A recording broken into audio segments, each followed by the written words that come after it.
this is Joe Polish, and I am here at my office with a copy of my new book, The Miracle Morning for Addiction Recovery, which just came out. It is now available, and the reason that I wrote this book with some of my friends, New York Times bestselling author Anna David, who's written 6 books on recovery. Her first New York Times bestseller was called Party Girl, and then Hal Elrod, who created the Miracle Morning series, along with publishing expert Honoré Corder.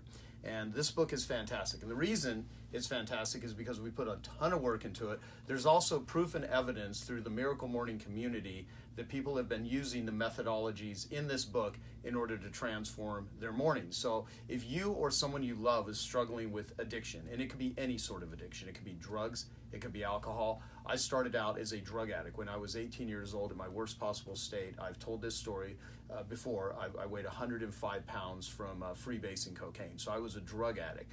And even though I became sober from drugs later in life, I struggle with behavior addictions, workaholism, exercise, sex.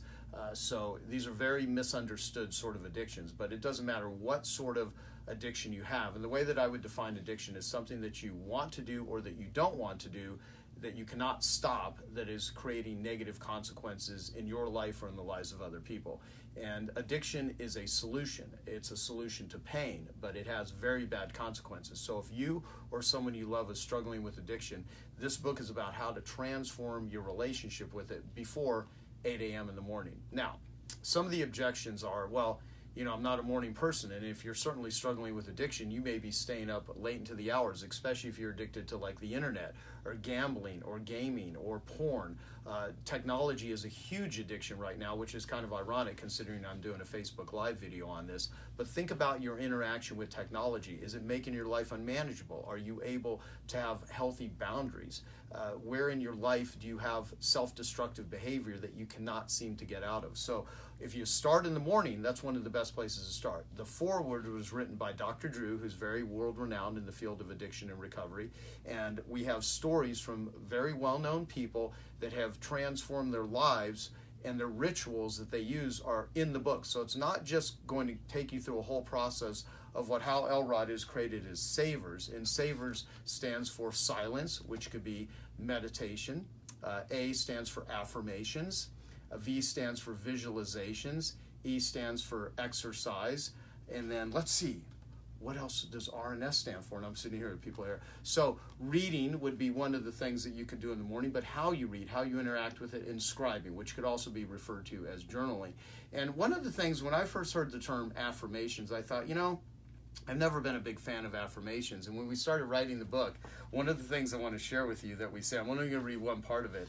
And so, and I did this on a Facebook Live that I did earlier today, but I want to share this. Why the old way of doing affirmations does not work. For decades, countless so-called experts and gurus have taught affirmations in ways that have proven to be ineffective and set people up for failure. Here are 2 of the most common problems with affirmations. Problem number 1, lying to yourself doesn't work.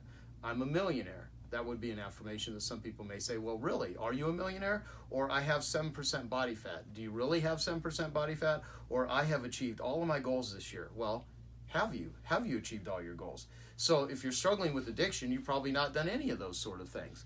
So creating affirmations is if you've already become or achieved something, may be the single biggest cause of affirmations not being effective for most people.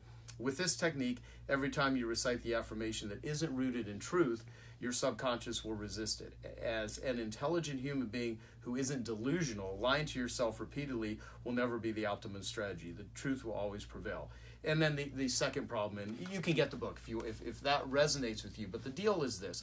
We not only go through different ways and share with you how you can make the morning the best ever, because it literally starts in the morning. The morning starts your day. But beyond that, my goal is to change the global conversation about how people view and treat addicts, and if you're an addict, how you treat yourself with compassion instead of judgment, and to find the best forms of treatment that have efficacy and share those with the world. So if you can support us in getting a copy of this book, I would really appreciate it. There will be a link down below in the comments, so please click on the link. You can get the Kindle version, you could get the hardcover. If for some reason you're struggling with addiction, you do not have even any money, We have set up an educational platform that is free, and it has videos, it has links to podcasts, it has links to communities, because hope heals. And I don't know anyone that truly recovers in isolation. So community is important. And we cover this in the book, like the 4 areas. Community is one of them. Biochemical things, happy chemicals, serotonin, dopamine is another. Doing trauma work. The underlying causes of addiction is trauma. As my good friend Gabor Mate says, the question is not why the addiction, but why the pain.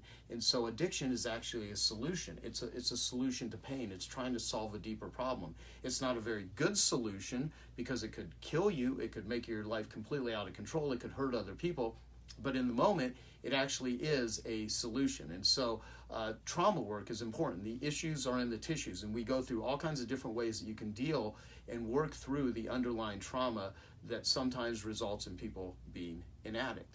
And then the final thing is the environment. Where's the environment where you focus and where you live, and how do you interact with that? So if you can support us by getting the book, not only do I think this book will be incredibly valuable to you, but on top of that, you may have someone in your life, a friend, a family member, a loved one that's struggling with addiction, and pick up a copy for them too. We really do want to get this out. And if you simply don't have any money and you're struggling with addiction, we're doing the best we can to just create an educational platform at Genius Recovery. Now, there's a couple things that I want to show you that I have here. One says, addiction is looking for love in all the wrong places. And that's what it is. I mean, you're just trying to connect, because the opposite of addiction is connection. And so addicts literally are just simply trying to connect.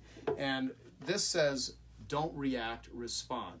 And if you have areas of your life where you are constantly reacting, and believe me, I react to things, but what I've done through my recovery is I've increased the space of reacting to life to responding to life. I respond way better than I used to. And I have had the most freedom, the least amount of angst that used to control me than I've ever had in my entire life. And I recently turned 50 years old. So most of my adult life, even though I did have some business success, even though I was a semi-functional addict at times, it was very painful. And I finally got to the point where I learned some things. I discovered some things. I did a lot of recovery work. I've been at the recovery game for over 20 years, and I finally started publicly speaking about my own silent battles. And people started coming up to me and saying, I struggle with those things. Thank you for sharing those. And that's what really put me on this path of using my business skills that I've literally, built my company around, and sharing these processes that have been so helpful to me and that I know are so helpful to other people,